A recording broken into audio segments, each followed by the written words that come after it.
Colin would love to answer that question for you tomorrow. I'm being serious. He would be very happy to answer that question tomorrow. Okay, next question.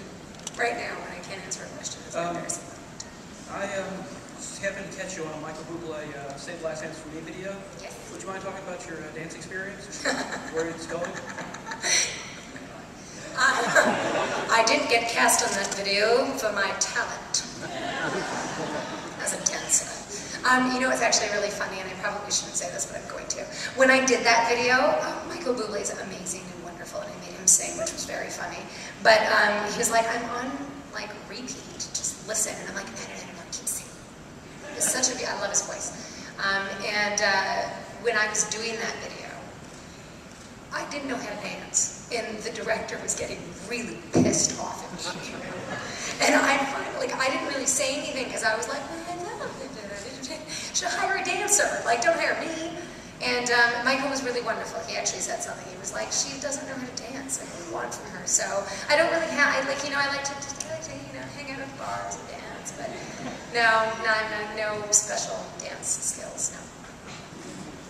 Sorry. I'll show you my moves later. You walked away, you didn't even listen to my answer. I want to dance with you, man.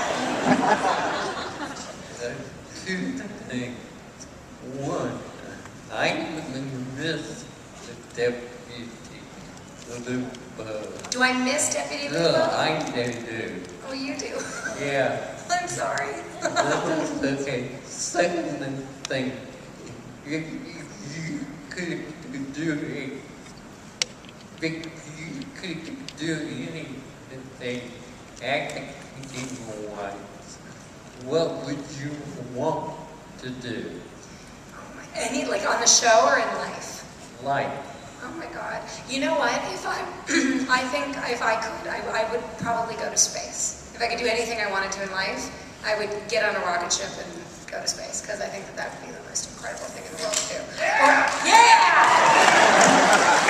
Or I would deep sea dive, but I'm terrified of water. So the two things, heights and water. Go to space, go to the water, yeah. Devin, good question. Thank you.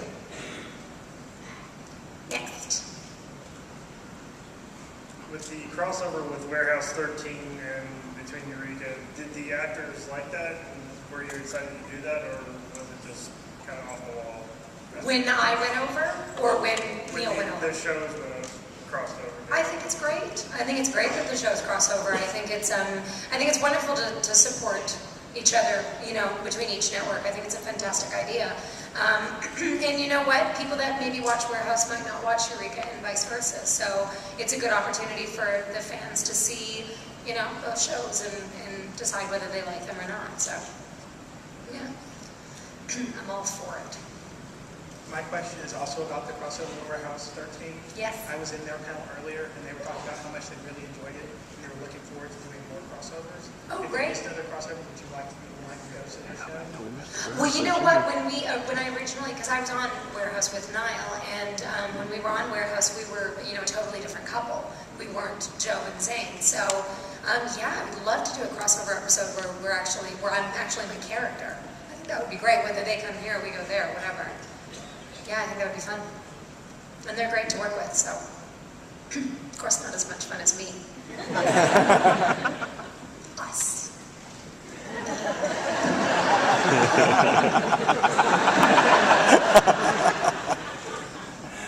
It's kind of like life on set every day. I talk, they just have no time to talk, so it's sort of, it's true. Next question. Why did they change the actor for Duck the Annie, and do you like the new one? I actually do. I think Kevin is so funny. I think he's really, really great. Why did they change the actor? You know what? I think it had to do with, I think he got another job. I think that's why. It was, you know, it had nothing to do with our show or him. It was, I think he just went off and I think he had a lead in the show, so. What's up with that? You know? So, yeah. What I have a question for you and the rest of the panel. Oh, yes. I'll be happy to answer for all of us. I appreciate that. Yes. Considering you had special forces training and you were his deputy and everything, how is it that Carter still got stuck doing everything? And how many more times does he have to do these things before he becomes a DDW experiment himself? Okay. Okay, so the horse, okay, could you, there was sort of two-part questions. What was the first part again? With all the training you've had, I'm trying to figure out how it is Carter always is the one that has to jump into the fray, even if it involves guns or other types of things. That. You know, because it's his own fault. He does it so well, right? Like, is he not absolutely hysterical when he does have that stuff? I'm telling you, he does it so well. Like, he either acts crazy and does it really well, or he falls and hurts himself. Like, he's good at delivering. So they just keep writing it. Same thing with Zane in the dialogue. It's his own fault, really. When you guys got tested to be able to continue doing your jobs, Yeah. are we ever going to find out what your test was inside of that closed chamber? We saw Carter's, it was hilarious, but I was just curious. Howdy, critics. My test was really difficult. That's all I'll tell you. And I was great. Hi, first of all, Joe rocks. Thank you. Yeah, Joe rocks. But I actually have a question for Colin. Oh, very good. Hold on, just one. Yeah. Colin, I wanted to know what it's like to work with Eureka Cerra. Is she a diva? Is she...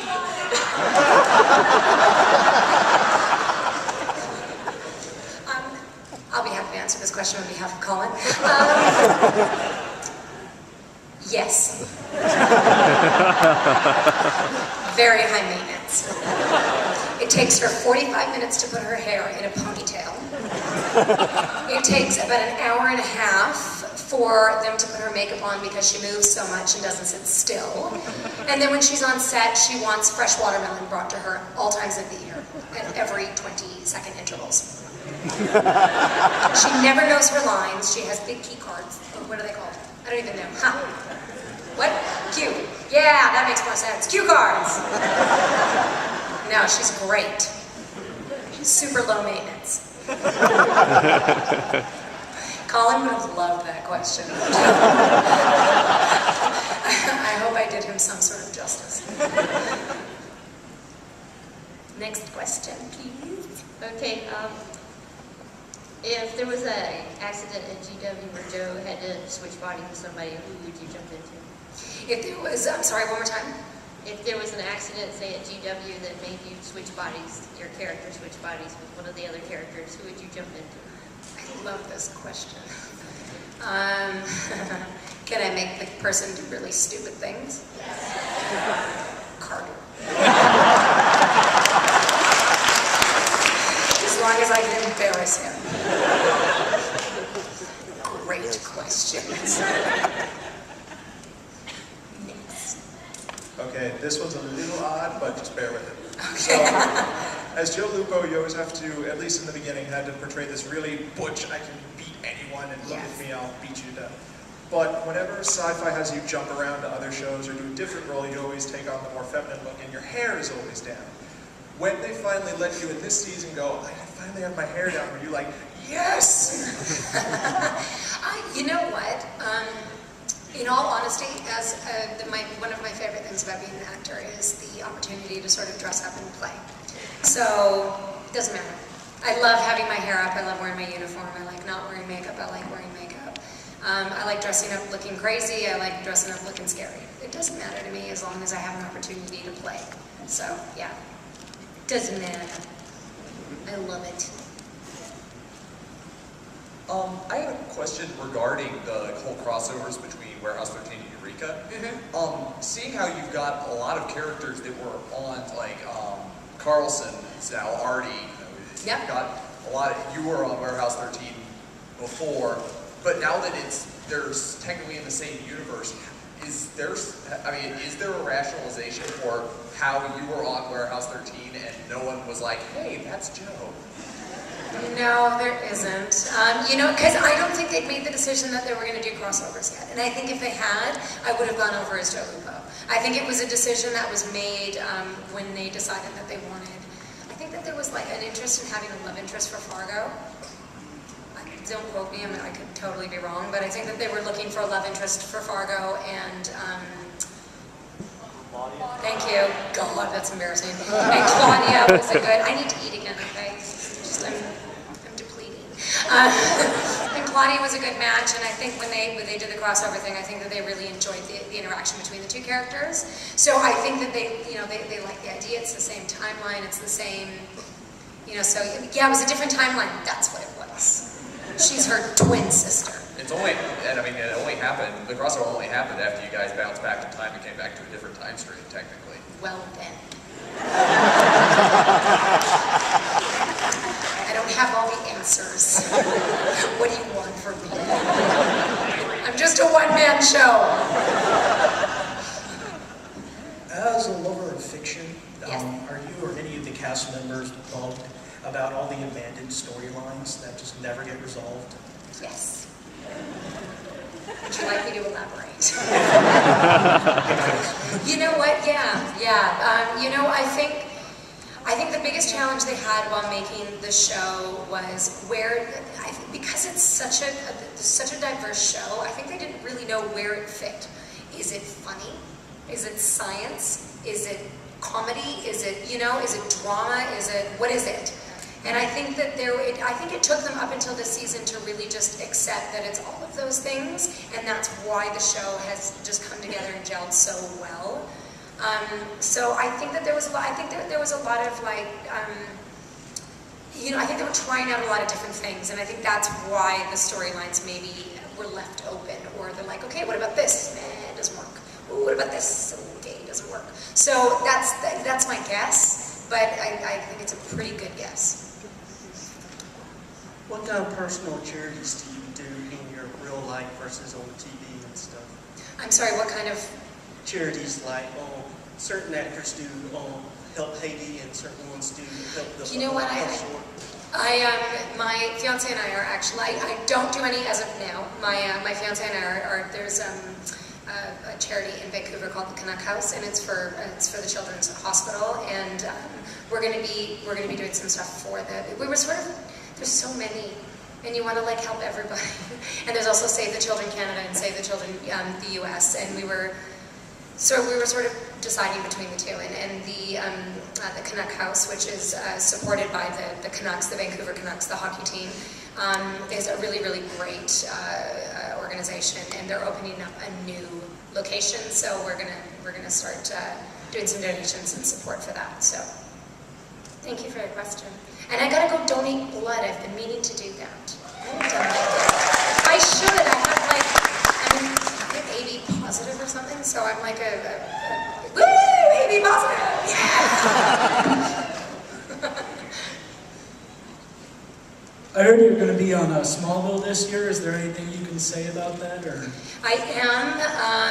My hair will be down.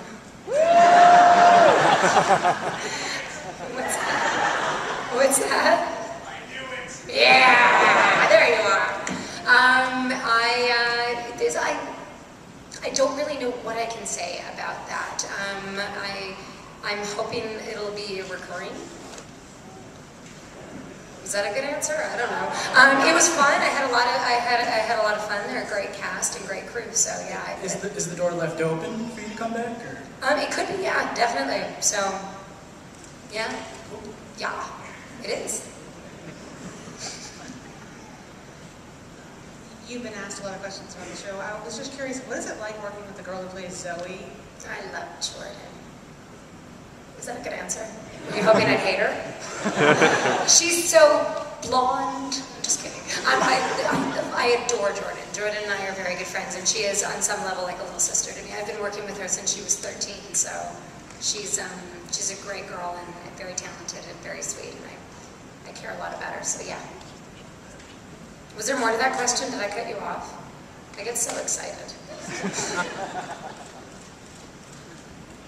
Your character's been striving to become the sheriff. for the longest time, and now she's actually head of Cooler than the sheriff, right? and now she's head of security for General Dynamics. Yes. If she had a choice of one